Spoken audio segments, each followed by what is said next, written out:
Good day to you. Today we can take a look at training and development, one of the exciting concepts in HRM.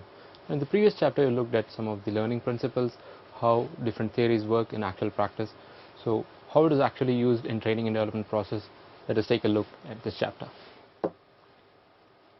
What are the objectives of training and development? Now, in this chapter, you're going to look into the systematic approach to training, the identification of training and development needs, how do you identify, the setting of training objectives, planning issues in devising training programs, what is that you encounter in day-to-day activities when you plan training programs, the advantages and disadvantages of on-the-job and off-the-job training programs, the use of variety of on-the-job and off-the-job methods. So these are the objectives. Now let's take a look at the definition of training. Now it's a systematic development of the attitude, knowledge, skill, behavior pattern required by an individual in order to perform adequately a given task or job. Now you need to concentrate on this particular area.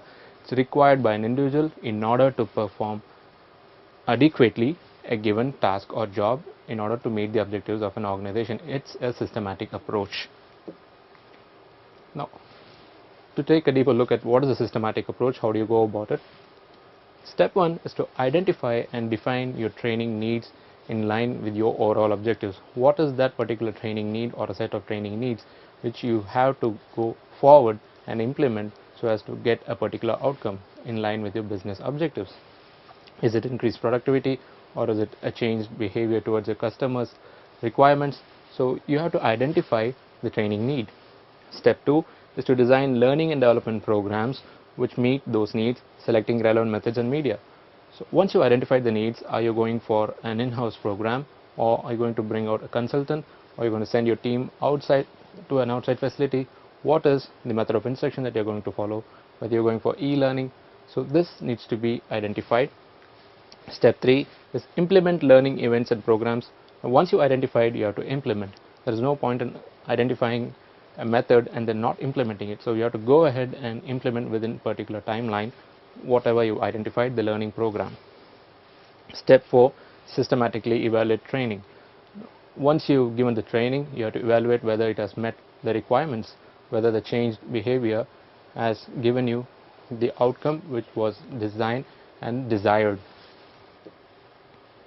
Now let's take a look at a video wherein the importance of training is emphasized and what does the young generation feel about training when it comes to selecting an employer.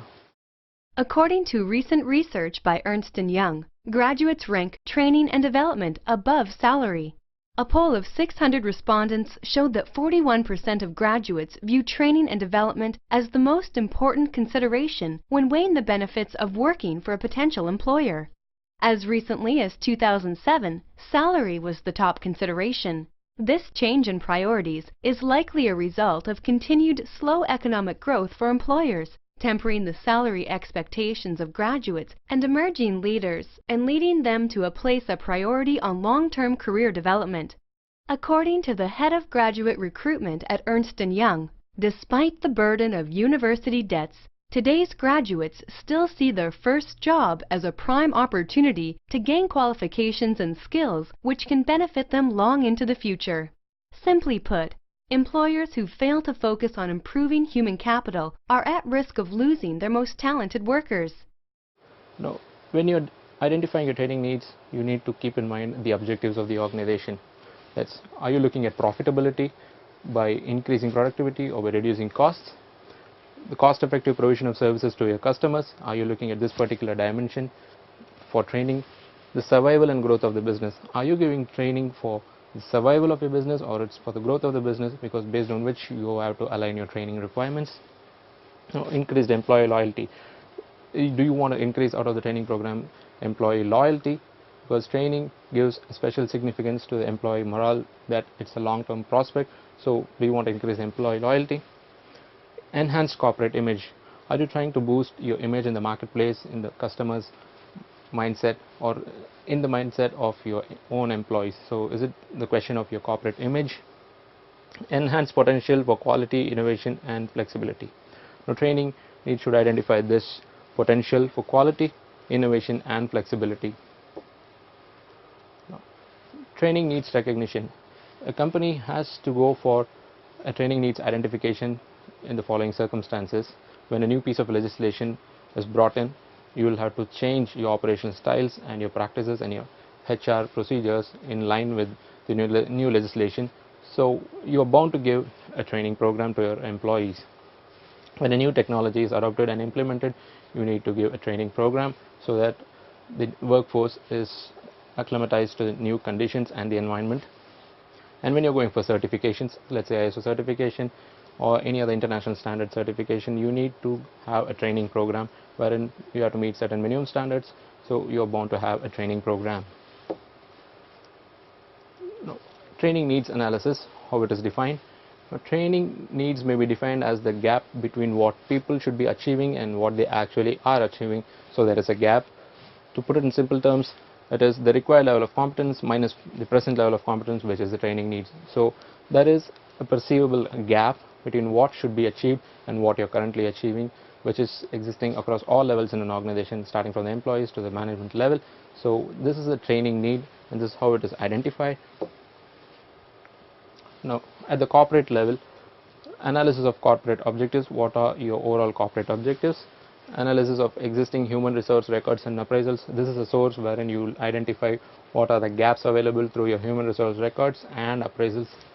A human resource audit or skills audit will give you the broad areas where you need to carry out your training needs identification, and based on which you will design training programs. Now, how do you go about doing this? At the group, team and individual level, first you take up a job analysis which identifies clusters of jobs and split them into parts and analyze those jobs. Next is skills analysis. What are the skills required to perform that particular job? What kind of skills you are required to identify and implement at the workplace so that the job is done in the best possible manner. Role analysis when it comes to managerial cadre, and what are the managerial competencies that you require. Existing records from the human resource department needs to be analyzed, and competence analysis based on the different competencies available for the jobs across the length and breadth of the organization. Now, how do you set training objectives? Now, knowledge, what the trainee should understand when it comes to behavior, what the trainee should be able to do, and standard to what level of performance, environment, under what conditions. So when you're setting training objectives, your ultimate aim is to bring about certain outcomes, certain desired outcomes on the following dimensions. Just like you, knowledge, what is that you want the trainee to know?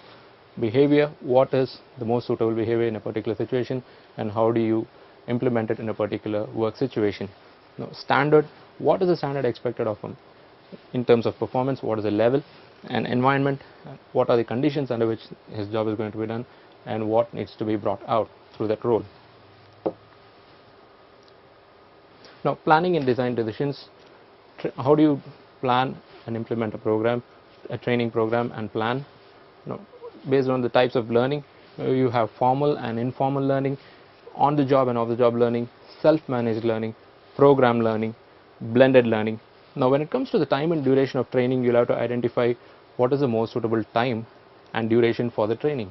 Now, you cannot take people off from your live projects and put them in training unless and until it's so important. So you'll have to identify the best suitable time in consultation with your line managers so as the work flow is not affected, and duration, whether it's to be done in short periods or over a weekend, or is it once in a quarter. So you need to decide on the duration of your training, and you need to identify the training providers, whether they are going to be in-house or external consultants. So these are the elements involved in planning and designing training programs.